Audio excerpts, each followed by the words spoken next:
Listo, listo. Yo Ok, también.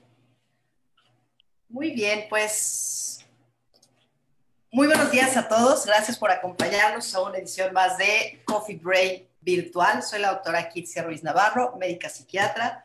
Lupita, Soy la doctora Guadalupe Castro, psiquiatra y psicoterapeuta. Bienvenidos a todos. Y bueno, pues hoy tenemos un invitado muy especial, el doctor Enrique Avilés. ¿Quieres presentarlo, Kitche? claro que sí, el doctor Enrique Avilés es psiquiatra, sexólogo, terapeuta familiar, es socio fundador de la Asociación Quintanarroense de Psiquiatras y bueno, no pararía de leer su currículum de la gran experiencia que tiene. Doctor, buenos días, bienvenido y muchas gracias por aceptar esta invitación. Muy buenos días, gracias por la invitación. Lo del currículum no hay que darle mucha importancia porque conforme nos vamos haciendo viejitos, vamos acumulando piedritas en el costal, no es nada meritorio. Lo Así Experiencia. es, experiencia. triste sería que a mi edad no tuviera más que un renglón en el currículum. No, y esa experiencia que hoy nos va a súper compartir para que todos nos beneficiemos y que todos tengamos más herramientas, que esos años sean muy valiosos para todos, doctor. Bueno, Así es, nuevamente, en eso sí estoy de sí, acuerdo. nuevamente, sí, Es lo que le digo a mis, nuevamente, Doc. sí, que lo que le digo a Sí, mis sí, sí. alumnos, que pueden leer mucho, pero que tienen que exprimir a sus profesores porque la experiencia de los profesores no la pueden leer en los libros, es algo muy personal y eso pues cada uno lo va adquiriendo conforme va avanzando en el ejercicio profesional. Así Sí, por es, y por eso es que eso, decidimos invitarlo hoy para esta conversación respecto de las familias, por su gran trayectoria, por toda la experiencia que tiene y su visión respecto de lo que está pasando actualmente, pues creo que va a ser muy benéfica. Y bueno, y el título oficial, así es retos para las familias en la era de COVID. Y quisiera empezar por hacer, eh, sabemos todos que en esta pandemia ha implicado muchos cambios.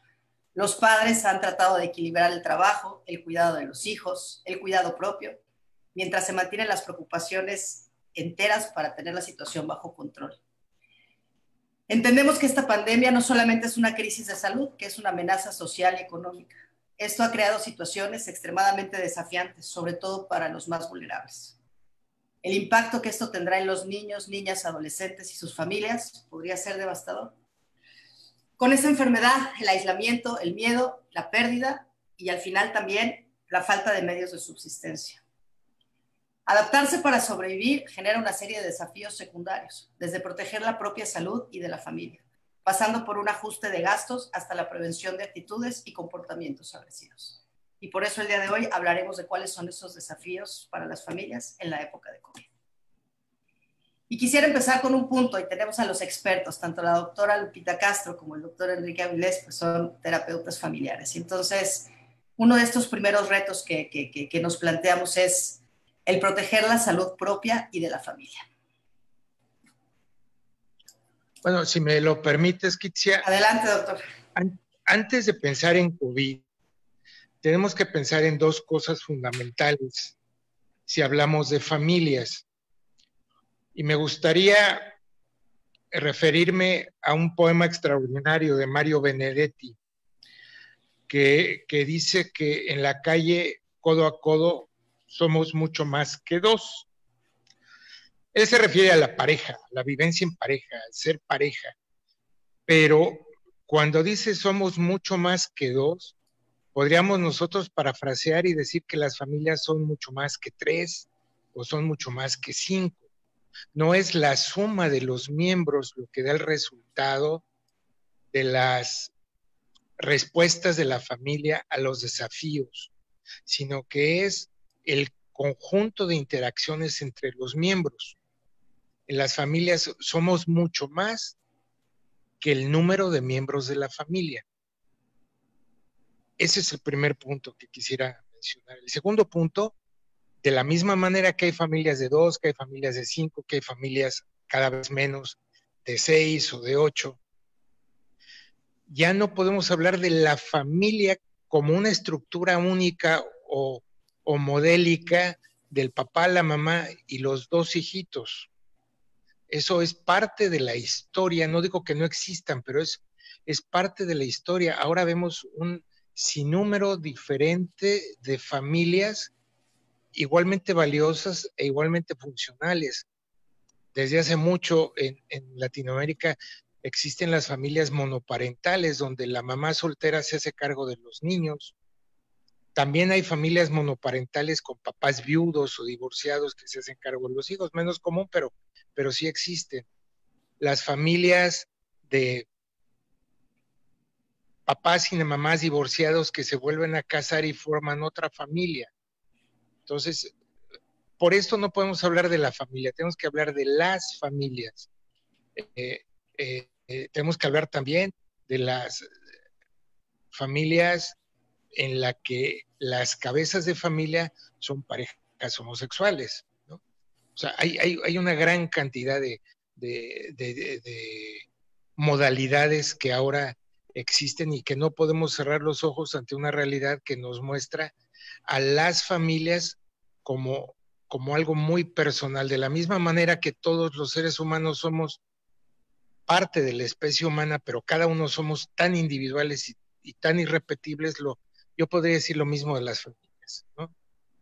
De hecho, Salvador Minuchin, uno de los pioneros y de los dioses de la terapia familiar en el mundo, en uno de sus libros, en un capítulo dice, todas las familias son iguales, y el siguiente capítulo, el título dice, todas las familias son diferentes, y no se está contradiciendo. Es que hay características comunes y características muy divergentes. Es lo primero que quisiera señalar. Y el segundo punto es que los desafíos no son ahora. Todas las familias han enfrentado desafíos y han podido subsistir de diferentes maneras a lo largo de la historia, ¿sí?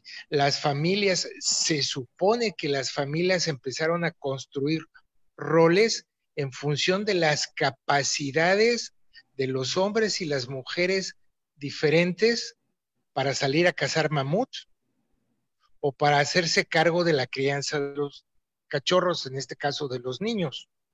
O sea, ese es el origen del rol, no es porque sean mejores o peores. Las mujeres no tenían tanta fuerza para enfrentarse incluso en grupo a un mamut o a un tigre de dientes de sable, pero sí lo podían hacer sin ninguna dificultad para criar a los hijos y se quedaban protegiendo a los hijos mientras los hombres salían, ¿no? Entonces los desafíos existen desde que la humanidad existe. En particular, lo que ha pasado en este año con el virus SARS-CoV-2 y la pandemia del COVID, sí es algo histórico, es algo fuera de serie, no hay antecedentes de esta magnitud, solo comparables con la gripe española de hace 100 años y la peste negra de hace 300 años, pero no había habido una situación que marcara tanto, modificara tanto, ¿sí? Sí hay que hacer esta observación. No es la primera vez que la especie humana se enfrenta a un desafío de esta magnitud, pero sí en la que es global. El desafío es global, las repercusiones lo estamos viendo. Empezaron en el oriente y ahora no hay territorio del planeta que no esté afectado en una u otra manera por esto. A mí me da mucha esperanza. Esto que dice el doctor me da muchísima esperanza en el sentido de que históricamente las familias hemos podido en cualquier forma, de cualquier manera. Entonces, aunque este es un reto enorme, diferente, único, me encanta lo que dice porque es la esperanza de que sí vamos a poder como familias, como sociedad. Y bueno, no sé si tú querías comentar algo, Kitsia, también te interrumpí.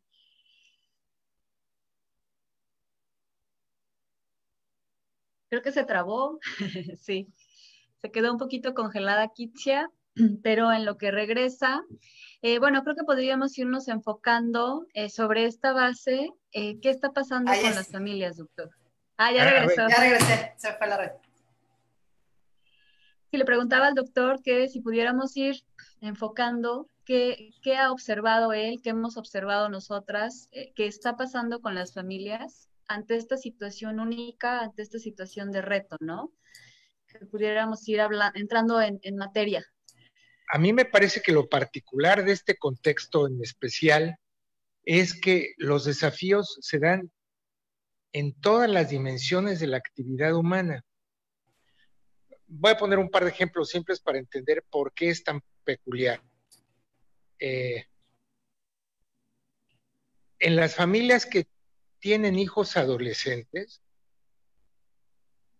la familia adolescente tiene que sobrevivir a esa etapa del desarrollo de sus hijos. Los papás necesitan adaptarse y entender que sus hijos ya no son niños, que sus hijos de manera más o menos progresiva o muy abrupta se van a separar de las familias y van a convivir menos con ellos porque en esa época del desarrollo la amistad y los compañeros y los vecinos y los primos son más importantes que los papás y los abuelos. Sí, es Pero una época finalmente, en la que justamente eso toca. Es una época en la que el adolescente requiere esa red de apoyo secundaria, por decirlo de alguna forma. Y ahorita que lo menciona, yo he visto bastante dificultad de los adolescentes en la adaptación a no poder tener esa interacción por desarrollo. claro, pero a lo que me refería era que en otros momentos las familias, de una u otra manera, sobreviven a la época adolescente, ¿sí? Pero ahora no es solo la crisis de la adolescencia natural, sino la crisis de la adolescencia en un contexto que limita la salida de casa, que limita la convivencia con los pares, que forza a los adolescentes a convivir con los hermanitos menores que le sacan ronchas, aguantar a la abuelita en la casa que ya no la toleran, a escuchar las cantaletas de la mamá o del papá, y porque no pueden salir de la casa. Sí, aquí hay una pregunta bien interesante, a ver qué le puede usted decir. ¿Cómo le hacemos entender a los adolescentes que sus acciones tienen consecuencias no solo para ellos, también para las otras personas que viven en su casa? Es que eso lleva tiempo porque, si recuerdas, Lupita, el proceso adolescente es un proceso que lleva casi una década, si no es que una década completa, porque la adolescencia no termina a los 18. Eh, hay una diferencia fundamental en el estudio de la Aunque adolescencia. legalmente ya. Sí, aunque legalmente ya sean mayores de edad, la adolescencia tampoco termina ¿Sabe? con la pubertad porque biológicamente ya son capaces de reproducirse, pero psicosocialmente son absolutamente incapaces en la época que ya empiezan a ovular o que ya empiezan a producir espermatozoides. Y más en La, los tiempos actuales, la, a lo mejor anteriormente o en poblados donde prácticamente la adolescencia no se considera y a los 16 ya son perfectamente capaces de trabajar, mantenerse y tener una familia, pero en sociedades más urbanizadas de ciudad, eso no sucede. Entonces, yo sí creo que los que están batallando muchísimo más en esta situación por el desarrollo, por los retos que les corresponden son los adolescentes. Entonces, me parece fundamental conversar respecto de eso, porque acá igual nos comentan, ¿no? O sea, ellos salen, se infectan y pues les va a dar leve, lo más seguro, ellos tienen poco riesgo, pero los que viven en casa con ellos sí pueden tener consecuencias fuertes. ¿Y cómo se equilibra eso? además, el concepto de omnipotencia en la adolescente es muy riesgoso. Claro. ¿Cuántos adolescentes fallecen por accidentes viales? Porque dicen, no, eso a mí no me va a pasar. ¿Cuántas adolescentes se embarazan en su primer relación porque aseguran, no soy tonta, eso no me va a pasar? Y Es se parte embarazan de la edad. y se accidentan. Sí, porque están haciendo venciditas, están luchando con la sociedad para demostrar y confirmar su capacidad de dominio. Lo mismo que hacen con los papás, o sea, no, cuando tú hablas de los adolescentes y su conflicto del momento actual, Lupita, tenemos que recordar que también esos adolescentes no son Pyrex, tienen por lo menos un padre o una madre con la que conviven.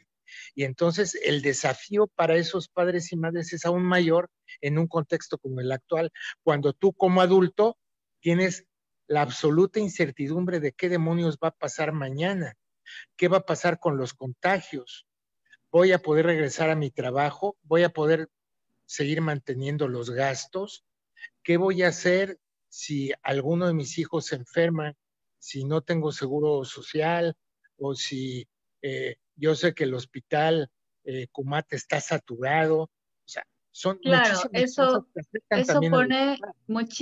muchísima atención sobre los hombros tanto de los papás como de las relaciones en esas familias, ¿no? Sí. Porque el reto de la adolescencia de por sí es un reto grande. Y, o sea, yo me quedo pensando como, ¿habría alguna recomendación, habría alguna, algo que pudiéramos comentar que ayude a esas familias a transitar esta dificultad, pues de una forma menos, eh, como- iba a decir, menos traumática, pero Menos escabrosa. Mira, yo creo que si tomamos en cuenta, yo siempre considero a las familias y este concepto que tengo desde hace décadas lo confirmó mi maestría en terapia familiar. Las familias son organismos vivos multicelulares. Cada uno de nosotros es una célula de la familia. Entonces, aunque tenemos cierta autonomía, como en el organismo multicelular, las células tienen cierta autonomía, dependen del medio ambiente generado por todas las células. Y una de las situaciones que puede ser equivalente a la vida de los sistemas multicelulares es la escucha. La escucha. Se dice muy fácil y sé que no es nada sencillo, pero si no tenemos ese concepto en mente, ¿cómo podemos saber lo que están pensando o lo que están sintiendo en realidad los que nos rodean? Todos podemos estar hasta el gorro del confinamiento. Todos podemos estar cansadísimos de la convivencia obligatoria, casi 24 horas al día, 7 días a la semana sin descanso. Ya estamos hasta el gorro de oír las cancioncitas románticas que pone la mamá. o Ya el vecino, estamos, perdón, o el vecino, porque también se escucha. o también, sí. Eh, la situación es que tenemos que escuchar qué es lo que está pasando con todos. Y con Sí, todos, digo, no solo los adolescentes, también los niños tienen muchas cosas que decir. También los niños tienen, tu micrófono, Kit. también los niños necesitan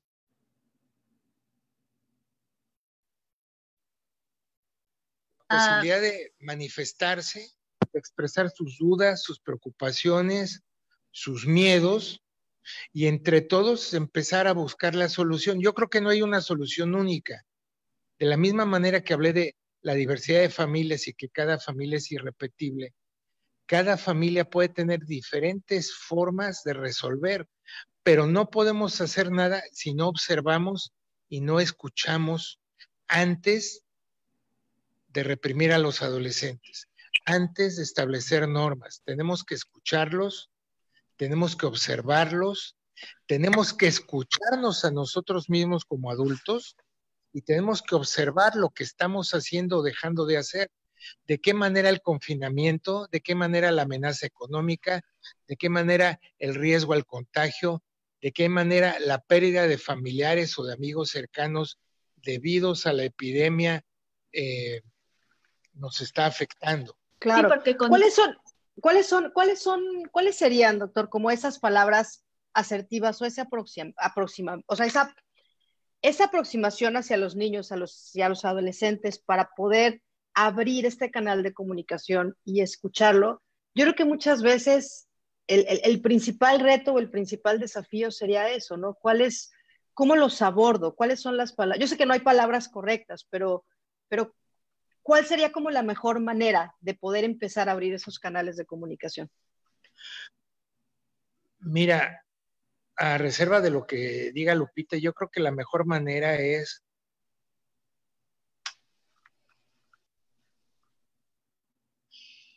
Se cerró su micrófono, doctor. Que nos preocupa lo que está ocurriendo, que nos preocupa que la familia salga adelante y que no solo nos preocupa, sino que estamos ocupados en eso, que todos podemos tener diversas preocupaciones, pero por ejemplo, si yo no te digo a ti, hijo adolescente, lo que me preocupa, va a ser difícil que lo adivines por mucho que me conozcas y por muy competente que te sientas como adolescente. Te lo tengo que decir. O Te por lo, muy competente que yo te vea, porque también a veces como papás ya los vemos altos y ya pensamos que entienden todo.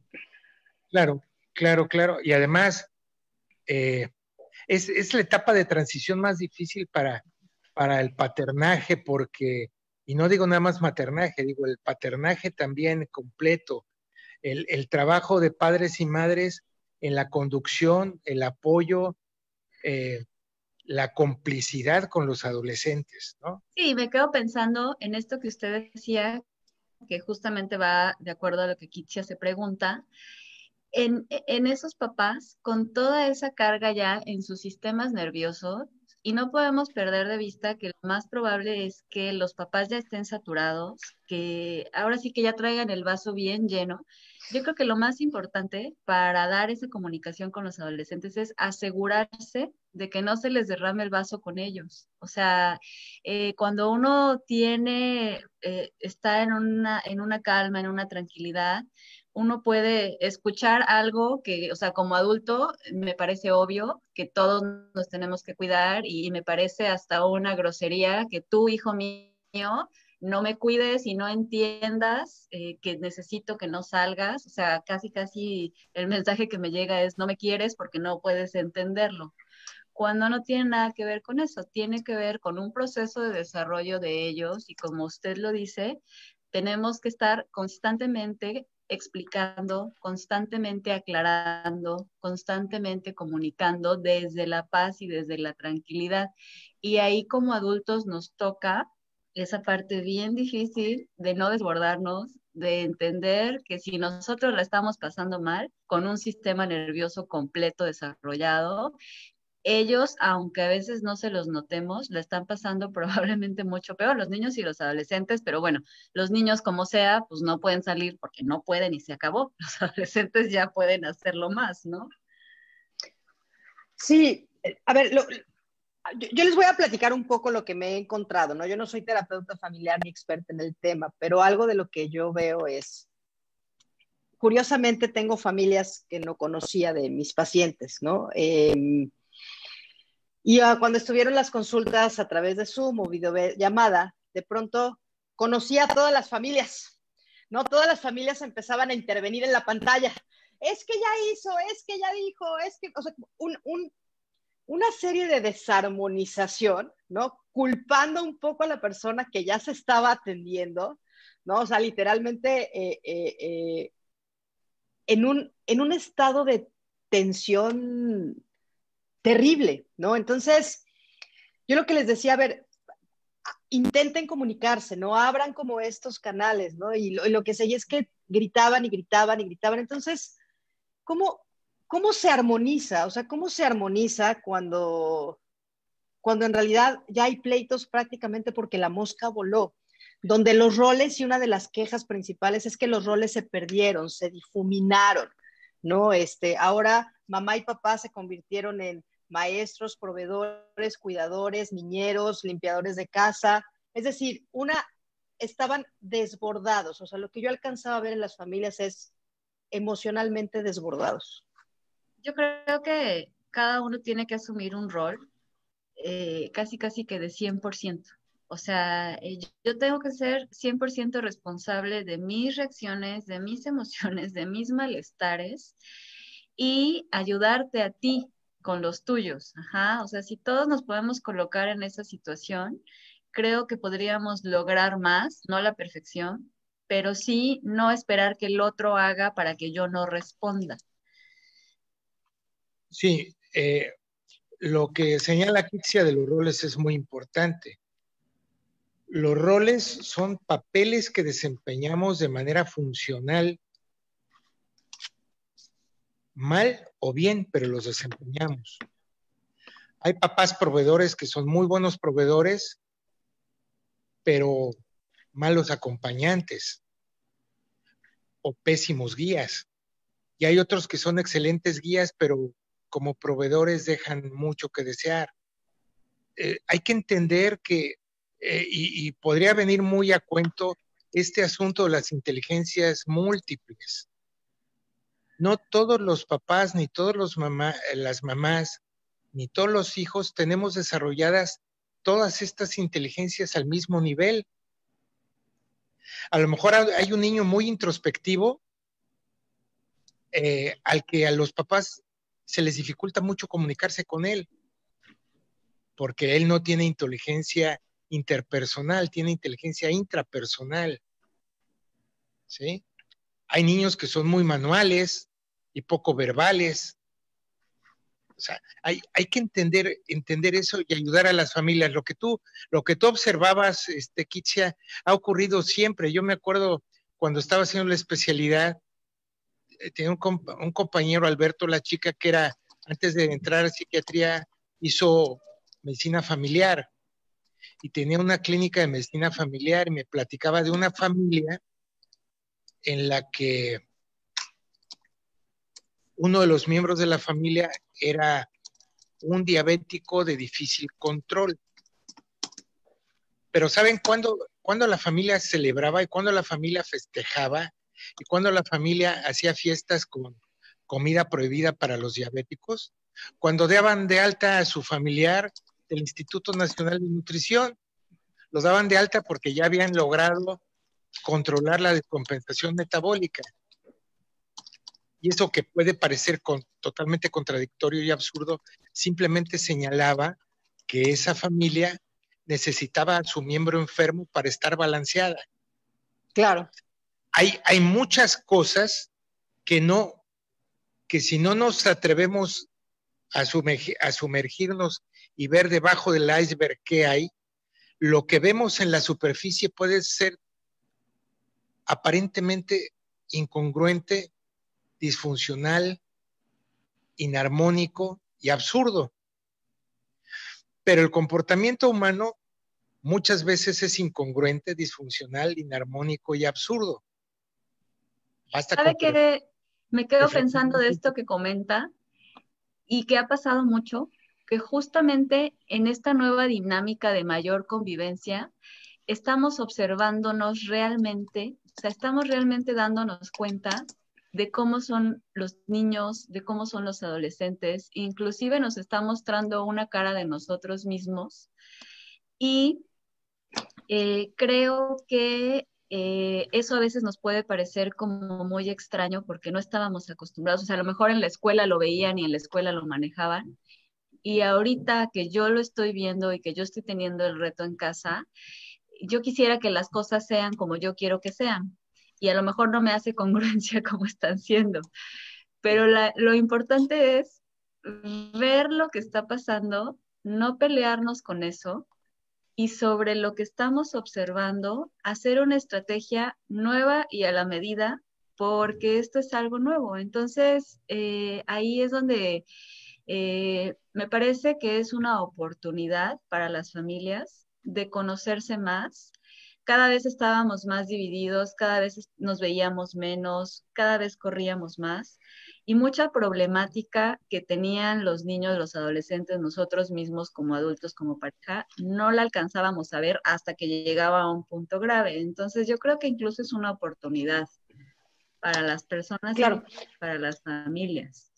Yo tengo una pregunta, ¿no? O sea, mucho se ha hablado, bueno, de la comunicación, entender cómo esto de los roles, y la humanidad entera no estábamos preparados para esto, ¿no? Pero si tuviéramos que hacer un plan de contingencia familiar, ¿no? Es cómo nos preparamos familiarmente para esta epidemia que va para largo, ¿no? Sabemos que va para largo, sabemos que la convivencia va a seguir muy estrecha.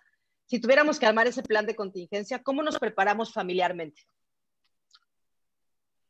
Mira, yo creo que tu pregunta puede tener muchas respuestas en diferentes niveles, ¿no?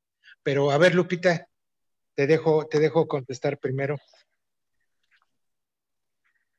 Y yo lo que diría, digo, sin pretender ser una receta mágica, pero creo que hace mucha falta como familias, como adultos, que nos abramos tiempo cuando estamos en calma y en paz y desde ahí empieza como darnos cuenta de cómo estamos, escuchar, escuchar y observar ahorita probablemente más de lo que actuamos. Ajá. Necesitamos evaluar la situación en nuestra familia, no podemos continuar haciendo lo que hacíamos antes. Entonces, primero es sobrepasar el duelo que tenemos por lo que teníamos antes, no pretender continuar actuando ni haciendo las cosas como antes nos funcionaban porque no va a funcionar.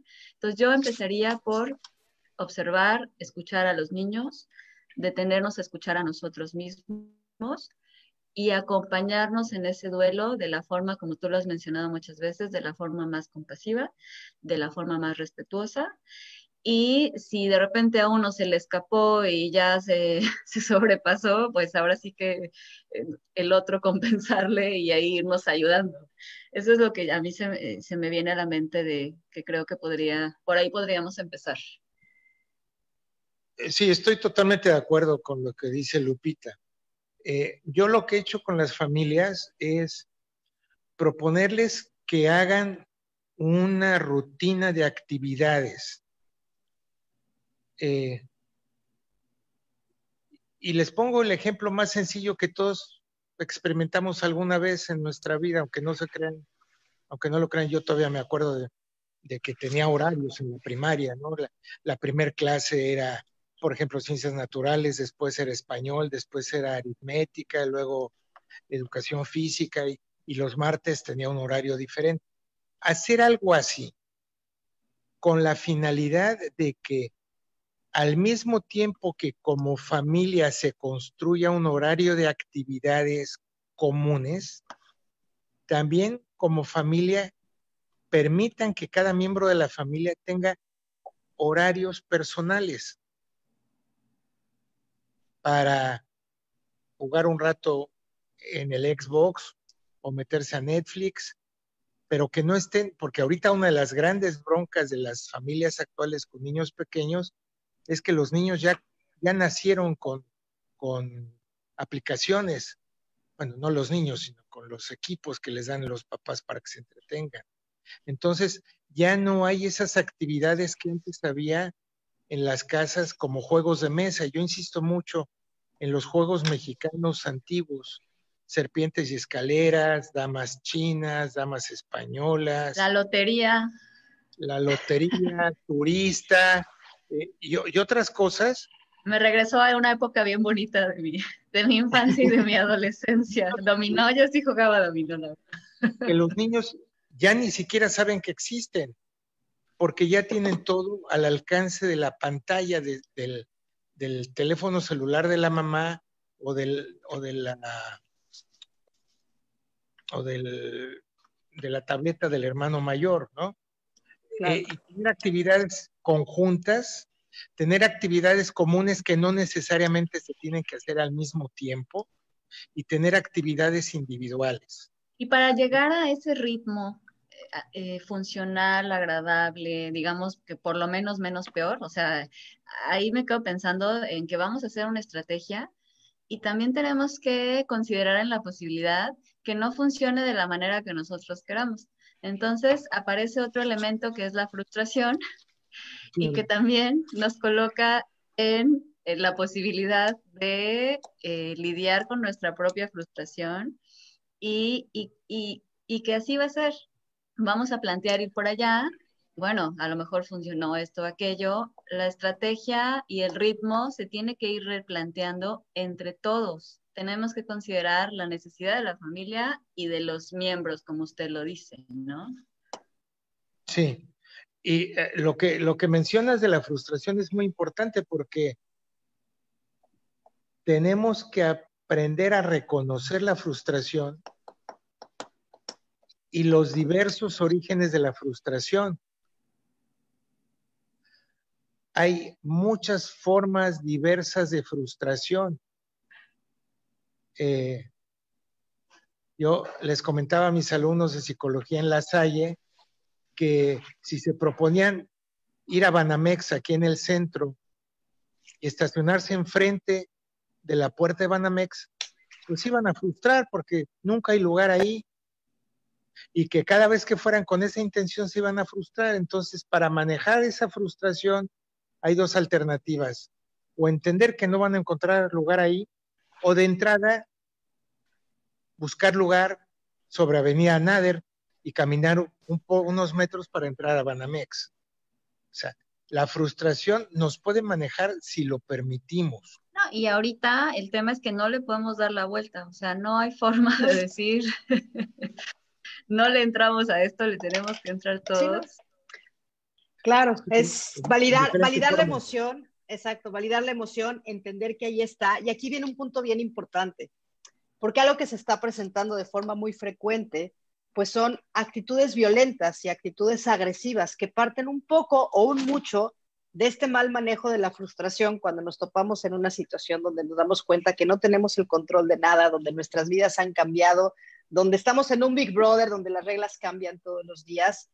Y creo que esta es una parte bien importante y seguramente podrá ser tema de otro Coffee Break, pero al final esto genera una violencia.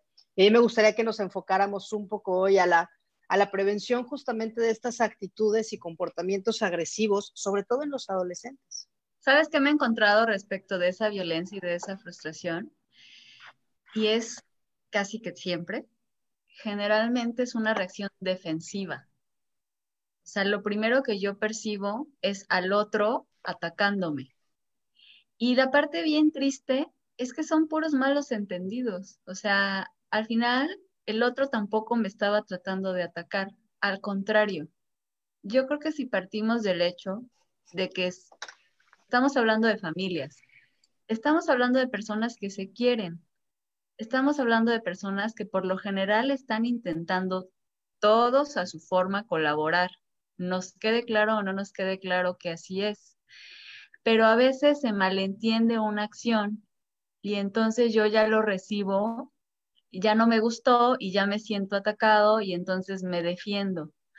Y ahí es donde la cosa se empieza a subir de tono porque ya nos ponemos defensivos frente a personas que nos quieren y a las que queremos y a las que queremos ayudar.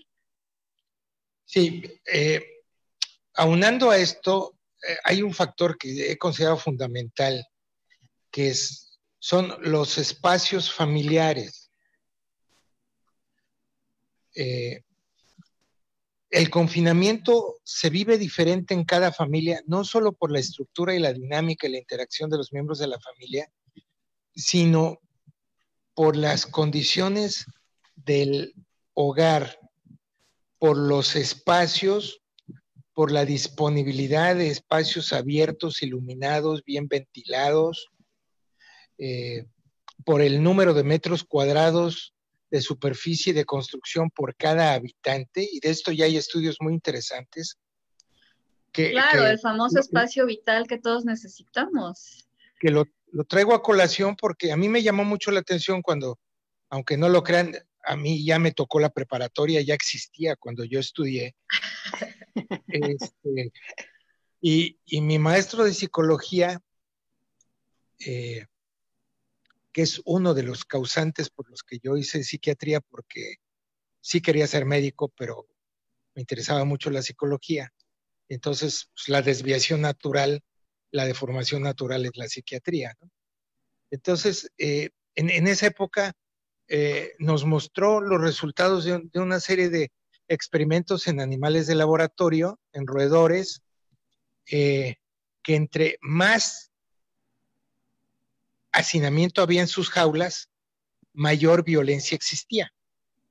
Si había 2 ratitas en una jaula de 50 por 30 centímetros, se la pasaban muy bien, sin problema. Pero si metían 20, 25 ratitas en la misma jaula, empezaban a agredirse y hasta se mataban. No, y tiene mucho sentido. Una de las técnicas para manejo del enojo y la frustración es dar distancia, poner distancia. Pero si no tienes a dónde resguardarte para poner esa distancia, pues sube la temperatura, sube la presión hasta que batalla. Y Hay tenemos que evitar eso como de lugar. Hay problemas muy graves en ese sentido y por eso es absurdo que el presidente López dijera que todas las familias estaban viviendo armónicamente si ni siquiera saben en qué condiciones viven las familias. Yo creo que todos lo están intentando. De 9 metros cuadrados es imposible tener una convivencia armónica simplemente porque la psicología no nos lo permite. Sí, por lo menos no con las herramientas que hasta ahora hemos aplicado. Y es absurdo pensar que el confinamiento impacta igual a todas las familias. Tenemos familias que están en confinamiento en zona hotelera, que abren la cortina y ven el mar, tienen un espacio infinito enfrente, y hay otras familias que viven en las regiones que su pared es la pared del vecino, no es que sean dos paredes contiguas, es la misma pared del otro departamento. Sí, entonces, imagínese el sistema nervioso todo el tiempo procesando, ahorita estamos desmenuzando todo eso que es invisible y que uno a veces no entiende por qué está de malas, pero si uno se pone a pensar en todos estos elementos que influyen en el ánimo de uno y de cada miembro de la familia, es mucho más fácil encontrar caminos para mejorar lo que se pueda mejorar. Y cualquier pasito que demos en la familia hacia bajar los niveles de tensión, hacia comunicarnos, nos va a representar un gran paso en temas de salud mental y física, porque también preguntaban acá, ¿no? ¿Y qué pasa si además de todo eso tenemos un enfermo de coronavirus en la familia? No solo enfermo de coronavirus. ¿Qué pasa si además tenemos un miembro de la familia con necesidades especiales de atención? ¿No? Llámese un enfermo, llámese un discapacitado, llámese alguien con un problema grave de salud mental. O sea, es decir, lo simple pudiera parecer el confinamiento y la convivencia. Lo complicado es cuando le vamos agregando todos los demás factores. Entonces... Sí. Yo conozco un caso muy triste de una familia de un médico, colega, amigo mío, que falleció por COVID. Al principio se le contuvo en su casa, una de sus hijas se encargaba de su atención, hasta que lo tuvieron que hospitalizar porque ya no estaba saturando adecuadamente. Alrededor de 10 días después hospitalizan a la esposa. Fallecen los dos finalmente. Una hija asmática se tiene que hospitalizar también, pero afortunadamente contra todos los pronósticos por su padecimiento mental, por su padecimiento pulmonar previo, salió adelante. Y de una familia de los padres y 5 hijos, fallecieron los 2 papás en menos de un mes, ¿no? Entonces, el estrés y la chica que se encargaba de cuidar al papá, digo chica porque es muchísimo más joven que yo, pero ya es psicóloga con un posgrado, se enfermó también, pero se controló en su casa. O sea, hay cantidad de historias que podemos ver, claro, y que cada familia va a responder de diferente manera, dependiendo incluso... Yo creo que a pesar de esa diferencia, podemos tener elementos en común, o sea, elementos clave que podrían funcionarnos para hacernos un traje a la medida, pues a cada uno. O sea, a lo mejor podríamos, que creo que ya estamos con poco tiempo, ¿verdad, Kit? Sí, ya. Como si pudiéramos hacer así como un, si pudiera dar así 3 puntitos para las familias que pudieran, ahora sí que a lo mejor le estoy pidiendo, no sé si se pueda, pero... el mensaje, así le digo yo, el resumen ejecutivo, ¿no? ¿Cuál es el mensaje que como profesional de la salud mental, como experto en terapia familiar, le daría a las familias en una época como la que estamos viviendo ahora? Bueno, lo que me piden no es sencillo, pero trataré de sintetizarlo. Primer punto, como decía Minuchin, todas las familias estamos pasando por lo mismo, de diferente manera. O sea, no somos la única familia que está pasando por esto. Entonces, tenemos que pensar en que este contexto nos está poniendo a prueba. Es un desafío, por eso yo hablaba del desafío al principio de la presentación. Es un desafío, es un reto que cada quien en lo individual y cada familia como conjunto estructurado y funcional deberá responder con sus medios. Y en este sentido yo soy muy optimista porque los latinoamericanos en general y en particular los mexicanos somos muy capaces en la improvisación. Y no me refiero a la improvisación como una respuesta irresponsable y poco sólida. Me refiero a la improvisación en la explotación de los pocos recursos que tenemos para dar las mejores respuestas. Sí, yo ahí estoy totalmente de acuerdo con usted. Y ¿sabe qué? Creo que vamos muy bien. Yo creo que las familias están haciendo un gran trabajo y hay algunas que por alguna situación particular estén batallando más, pero sí que sepan que para eso existimos quienes nos apasiona este tema y nos enfocamos a brindar toda la ayuda que se pueda necesitar. Entonces, dentro de esta creatividad, que cuenten con el recurso de los terapeutas familiares, de los médicos, de los psicoterapeutas, ¿no? Sí, desde luego, porque siempre ayuda una visión externa. Cuando estamos adentro de la familia, hay cosas que no alcanzamos a ver porque estamos en el ruedo, no tenemos la visión externa. Y es por impresionante cómo una visión externa cambia el panorama. Yo voy a compartir bien bonito con una familia que vino en un estado muy difícil y después decía, wow, qué maravilla, gracias a esta, y fue un poquito de trabajo que hicimos, pudimos haber tenido los peores meses de la vida y gracias a esta ayuda hemos tenido los mejores meses de la vida porque se están disfrutando en casa. Sí, sí. La visión externa y la visión imparcial es muy necesaria. Y por eso existimos los terapeutas. Si no fuera necesaria, no existiría la psicoterapia. Así es. La utilidad de nuestro trabajo. Sí, pues doctora Vilés, de verdad, muchísimas gracias. Fue un placer haberlo tenido con invitado, que compartiera con todos nosotros pues esta experiencia que usted tiene y bueno, ya estaremos organizando uno próximo para hablar de otros temas relacionados con la familia. Muchísimas gracias, doctor. Siempre nos falta tiempo, hay muchas cosas que compartir, pero igualmente le agradezco mucho por esta conversación que hemos hecho acá. Espero que a todos los que nos están escuchando les sea de utilidad, que si tienen alguna pregunta, algún tema, nos lo hagan saber y que podamos tenerlo de invitado en algún programa posterior para seguir aprovechándonos de su experiencia. Claro, con gusto, con gusto. Gracias por la invitación.